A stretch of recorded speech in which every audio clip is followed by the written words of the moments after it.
अभी एक अभियान है बिहार के लोगों के बीच में जो दर्द है, जो कमियां हैं, उसको समझने की। ठीक है, तो जनसुराज एक अभियान है जिसके तहत पदयात्रा हमारे परम आदरणीय प्रशांत किशोर जी, हमारे जो प्रणेता हैं, वो कर रहे हैं। उनके साथ सैकड़ों और हजारों लोग दिन रात चल रहे हैं। मतलब गांव की पगडंडियों पे जा रहे हैं, धूल फाक रहे हैं, धूप जाड़ा बरसात सब में लगे हुए हैं और बिहार के लोगों का दर्द समझ रहे हैं। बिहार के उस तबके को भी छूना है, उस जगह को भी छूना है जहाँ विकास की रोशनी नहीं पहुंची है। बिजली, सड़क, पानी तो सुनते सुनते और ये शिक्षा ये सुनते सुनते तो कान पथरा गया, आंख पथरा गया, ये थोड़े ना होता है। विकास की बात अब आगे की करनी है, ये सब तो होता ही रहेगा। रोजगार की बात होनी है। गाँव से सबसे बड़े मुद्दे पलायन के आ रहे हैं। नमस्कार, आप देखना शुरू कर चुके हैं फर्स्ट लुक बिहार। मैं सेजल आपके साथ। प्रशांत किशोर और उनके जन स्वराज को कौन नहीं जानता। बिहार की स्थिति को बेहतर समझने के लिए वह गांव में जाकर अपना पद यात्रा निकाल रहे हैं। इसी दौरान उन्होंने अपने युवा मोर्चा में ब्रह्मसी समाज के सावन पांडे को युवा अध्यक्ष के रूप में चुना है। आखिर इतने बड़े विश्व स्तर के चुनावी रणनीतिकार ने अगर अपनी पार्टी के लिए इनका चयन किया है तो कुछ सोच कर ही किया होगा। तो आइए उनसे ही जानते हैं कि इतनी बड़ी जिम्मेदारी को वो किस तरह से निभाएंगे। पहले तो सावन पांडे जी, आपका बहुत बहुत स्वागत है फर्स्ट लुक की ओर से। आपको बहुत बहुत धन्यवाद और आपके सारे व्यूअर्स को मेरा सादर प्रणाम। तो प्रशांत किशोर की जो जन स्वराज, उसमें आपको युवा अध्यक्ष के रूप में चुना गया है, तो किस तरह से इतनी बड़ी जिम्मेदारी को आप संभालने के लिए तैयार हैं? अभी एक अभियान है बिहार के लोगों के बीच में जो दर्द है, जो कमियां हैं, उसको समझने की। ठीक है, तो जनसुराज एक अभियान है जिसके तहत पदयात्रा हमारे परम आदरणीय प्रशांत किशोर जी, हमारे जो प्रणेता हैं, वो कर रहे हैं। उनके साथ सैकड़ों और हजारों लोग दिन रात चल रहे हैं। मतलब गांव की पगडंडियों पे जा रहे हैं, धूल फाक रहे हैं, धूप जाड़ा बरसात सब में लगे हुए हैं और बिहार के लोगों का दर्द समझ रहे हैं, लोगों की कमियों को देख रहे हैं, महसूस कर रहे हैं और उसके सुधार के लिए एक बड़ा प्लान, बड़ा एजेंडा बन रहा है। तब जाकर के एक दल का स्वरूप जनसुराज लेगा और फिर आगे का काम बिहार के विकास का होगा। अच्छा, सावन पांडे और रघुनाथ पांडे, कहीं ना कहीं रघुनाथ जी की एक छवि कह सकते हैं, अगर आप में क्या लोगों को देखने मिलेगी? देखिए, वो मेरे आदर्श हैं। परम आदरणीय स्वर्गीय रघुनाथ पांडे जी मेरे लिए आदर्श हैं। चूँकि मैंने उनको देखा नहीं है, मेरी उतनी उम्र नहीं थी उस वक्त, तो मैंने देखा नहीं उनको, लेकिन मैंने उनके बारे में जितना पढ़ा है और जितना सुना है, वो मेरे लिए आदर्श हैं और उनकी छवि मुझ में दिखे, ये तो मेरे लिए सौभाग्य की बात होगी। तो ये ब्रह्मसी समाज से आप आ रहे हैं, तो क्या जन स्वराज के साथ साथ अभी ब्रह्मसी समाज बैकफुट पे नज़र आ रहा है, तो क्या आप उसको भी आगे बढ़ाएंगे? देखिए, मैं संपूर्ण समाज को आगे बढ़ाऊंगा, ना कि सिर्फ ब्रह्मर्षि। सिर्फ ब्रह्मर्षि से समाज का निर्माण नहीं होता है, या सिर्फ क्षत्रिय से समाज का निर्माण नहीं होता है, या सिर्फ किसी खास जाति का नाम लेने से, यादव से नहीं होता है। संपूर्ण जातियों का समूह एक समाज का निर्माण करता है। तो मैं संपूर्ण समाज को आगे बढ़ाने का प्रयास करूँगा, क्योंकि संपूर्ण समाज मेरा परिवार है और मैं उस परिवार का छोटा सा सदस्य हूँ। तो जन स्वराज के अध्यक्ष का रोल क्या है और युवा अध्यक्ष का उसमें क्या रोल है, ये बताइएगा। देखिए, जनसुराज में सभी का अपना अपना रोल है और युवा अध्यक्ष होने के नाते बड़ी जिम्मेवारी है ये। अभी चूँकि हमारा संघर्ष का वक्त है, अभी हमें बिहार को आगे बढ़ाना है और विभिन्न नीतियों के आधार पे, अच्छी नीतियों और मजबूत नीतियों के आधार पे बिहार के उस तबके को भी छूना है, उस जगह को भी छूना है जहाँ विकास की रोशनी नहीं पहुंची है। बिजली, सड़क, पानी तो सुनते सुनते और ये शिक्षा ये सुनते सुनते तो कान पथरा गया, आंख पथरा गया, ये थोड़े ना होता है।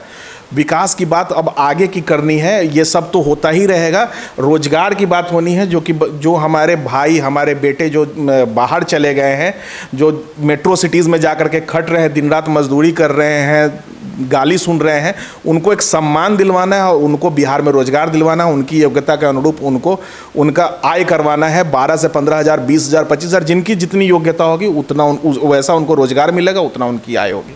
आपने कहा कि बिजली पानी जैसी जो बातें हैं वो काफ़ी पुरानी हो चुकी है और मतलब नई नीतियों पे आप काम करेंगे, तो किन नीतियों पे आप काम करेंगे उस पर थोड़ा बताएंगे।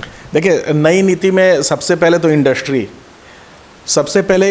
अगर हमारे यहाँ होगा, आप काउंट करेंगे, आप अभी हम लोग मुजफ्फरपुर शहर में हैं बेला हमारा सबसे बड़ा इंडस्ट्रियल बेल्ट हुआ करता था और 87 बड़े उद्योग हमारे यहाँ आज भी मौजूद हैं जिन पे बड़ा ताला लटका हुआ है, जिनके मशीनरीज जंग खा रहे हैं। उन सभी इंडस्ट्रीज़ का पुनरुद्धार करवाना, उन्हें पुनर्जीवित करवाना और उसमें रोज़गार मुहैया करवाना। जो इंडस्ट्री नहीं चालू होने वाले हैं, जो नए प्रोडक्ट्स अब मार्केट में आ चुके हैं, उन प्रोडक्ट्स का फैक्ट्री लगवाना, ये सब हमारे विकास के ढर्रे में है। लड़कों को, मतलब हमारे बच्चों को नई शिक्षा नीति से जोड़ना और विशेष शिक्षा नीति के तहत बच्चों को आगे बढ़ाना और यहाँ से हमारे बच्चे जाएँ, देश विदेश में परचम अपना लहराएं और आगे का काम करें। बिजली, सड़क, पानी, ये तो टैक्स हम पे करते हैं तो बनेगा ही, ये जनता के टैक्स से ही बनता है। कोई भी नेता, वो चाहे हम हो या कोई भी हो, कोई अपने पिताजी के घर से ला करके नहीं बनाता है। वो तो बनाना हमारा मौलिक, वो तो बनाना है, उसका उपभोग करना हमारा मौलिक अधिकार है। ये कोई बड़ी बात नहीं है। हम इन चीज़ों पे कार्य करने की बात कह रहे हैं। हम स्वास्थ्य पे कार्य करने की बात कह रहे हैं। स्वास्थ्य के लिए आप देख लीजिए, मुजफ्फरपुर का सदर अस्पताल आज भी जर्जर पड़ा हुआ है। SKMCH, मान लिया जाता है कि SKMCH अगर रेफर हुए हैं या एडमिट हुए हैं तो मौत नज़दीक है, उसे कब्रगाह माना जा सकता है, उसे शमशान माना जा सकता है। तो हम लोग स्वास्थ्य पे भी काम करेंगे। सदर अस्पताल में आप जाएंगे तो पशु वहाँ पे के बेड पे आपको सोए मिलेंगे, कुत्ते इधर उधर भटकते रहते हैं। वहाँ जो जर्जर हालात है, नारकीय स्थिति हो गई है, तो उसको बनाने का, उसको सुधारने का और बड़े से बड़े ऑर्गन ट्रांसप्लांट का, बड़े से बड़े बीमारियों का इलाज मुजफ्फरपुर शहर में हो जाए, इन्हीं अस्पतालों में हो जाए, ये व्यवस्था करवाया जाएगा। अच्छा, जो प्रशांत किशोर जी की जो जन स्वराज पद यात्रा अभी चल रही है हर गांव में, तो क्या क्या मेन मुद्दे गांव से निकल कर आ रहे हैं? देखिए, गांव से सबसे बड़े मुद्दे पलायन के आ रहे हैं। नई दुल्हन आई है और आज शादी हुई, 3 दिन के बाद उसके पति विदेश जा रहे हैं नौकरी करने।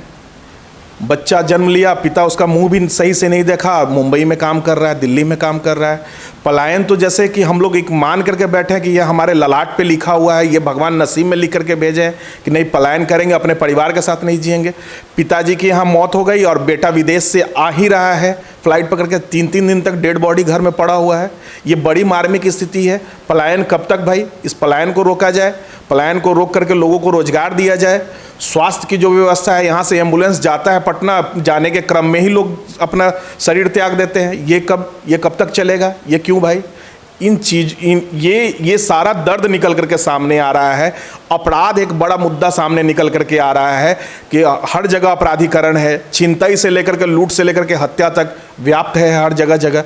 इसको रोकने की भी बातें सामने आ रही है कि इसको रोकवाया जाए, इसको किया जाए। तो हर दर्द को हम लोग देख रहे हैं, सुन रहे हैं, महसूस कर रहे हैं। वृद्धा पेंशन का वही हालात है। आप वृद्धा पेंशन में जो पैसे दे रहे हैं उससे कहीं अब जिंदगी चलने वाला है? उसको बढ़ाइए, आगे का बात कीजिए। बेरोजगारी भत्ता बढ़ाइए, बेरोजगारी भत्ता दीजिए। आपका 7 निश्चय पूरा फेल हो चुका है। 7 निश्चय योजना एकदम लूट का अखाड़ा बना हुआ है। तो ये सब सारा मुद्दा हम लोगों के सामने निकल करके आ रहा है और इस पे हम लोगों की बातें हो रही हैं। प्रशांत जी पूरा डेटा तैयार करके रखे हैं और एक एक चीज़ पे चोट होगा और एक एक चीज़ का सुधार होगा। बहुत बहुत धन्यवाद। जैसा कि हमने बात किया सावन पांडे जी से, उनका कहना है कि बिजली, सड़क और जो पानी है, ये तो मुद्दे हैं ही जो सरकार को करना ही है। उसके अलावा भी पलायन से लेकर इंडस्ट्रियलाइजेशन के साथ साथ स्वास्थ्य जैसे मुद्दों पर भी जन स्वराज प्रशांत किशोर के इस पर काम करेंगे और इस पर काम शुरू हो चुका है। बिहार में जो पदयात्रा निकली गई है, हर गाँव में जाकर जो मुद्दे उनको समझ में आ रहे हैं, पलायन जैसे मेन मुद्दों पर उनका काम होगा। और इस खबर के लिए बस इतना ही। और खबरों के लिए बने रहिए हमारे साथ। हमारे फेसबुक चैनल को लाइक कीजिए, हमारे यूट्यूब चैनल को सब्सक्राइब कीजिए। धन्यवाद।